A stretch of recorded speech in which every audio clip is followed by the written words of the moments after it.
1000-এর মতো recruit pass out করে নবীন সৈনিক হতো। এবারে প্রথমবারের মতো 3000-এর অধিক নবীন সৈনিকদের প্রশিক্ষণ দেওয়া হয়েছে এবং এই নবীন সৈনিকরা বিভিন্ন ইউনিটে চলে যাবে এবং তাদের এবার এত বেশি রিক্রুটমেন্টের একটা মূল উদ্দেশ্য ছিল নির্বাচনটা যেন শান্তিপূর্ণভাবে, সুষ্ঠুভাবে এবং নিরপেক্ষভাবে এবং উৎসব মুখর হতে পারে।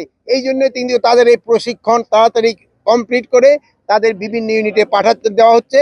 তারা এই আগামী 12ই ফেব্রুয়ারি যে আমাদের জাতীয় নির্বাচন, এই নির্বাচনে তারা অংশগ্রহণ করবে। যারা বিশৃঙ্খলা সৃষ্টি করবে অথবা নির্বাচনের নিরাপত্তার জন্য কি ব্যবস্থা নিয়েছেন? এই যে নির্বাচনে যারা বিশৃঙ্খলা সৃষ্টি করবে তাদের জন্য ফোর্সের সংখ্যা বাড়ানো হচ্ছে এবং কেউ বিশৃঙ্খলা সৃষ্টি করতে পারবে না। আপনারা যদি সবাই সহযোগিতা করেন, নির্বাচন খুব শান্তিপূর্ণভাবে হয়ে যাবে। 32 ইঞ্চি জেভিকো টিভি এখন মাত্র 15,000 টাকায়, সাথে পাচ্ছেন 3 বছরের প্যানেল ওয়ারেন্টি।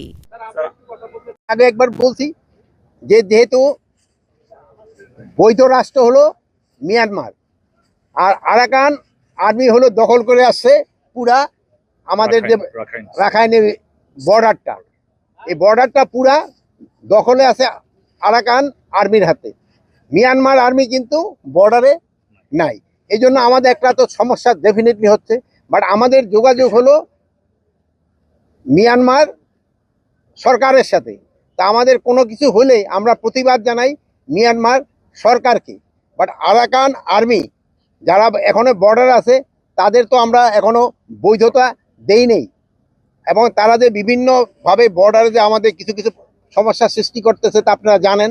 কিছুদিন আগে আমাদের একটা ছোট বাচ্চা মর্টারে আঘাতে আহত হয়েছে, তাকে আমরা অলরেডি ঢাকা নিয়ে আসা হয়েছে এবং মাঝে মাঝে তারা যেসব মিয়ানমার সেনাবাহিনী এবং আরাকান আর্মির নিজেদের ভিতরে যে সময় গন্ডগোল লেগে যায় সেই সময় অনেক সময় 2-1টা গোলা আমাদের সাইডে এসে পড়ে।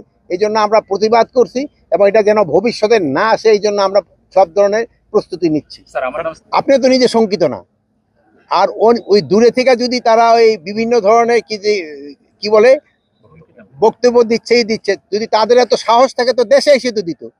যারা পালাই আছে অন্য জায়গায়, ওখান থেকে তো পালাই আছে, চোর তো অনেক কিছু বলতে পারে, তারা পালাই আছে, পালাই ওখান থেকে বলতেছে, তাদেরটা কেউ শঙ্কিত হবে নাকি?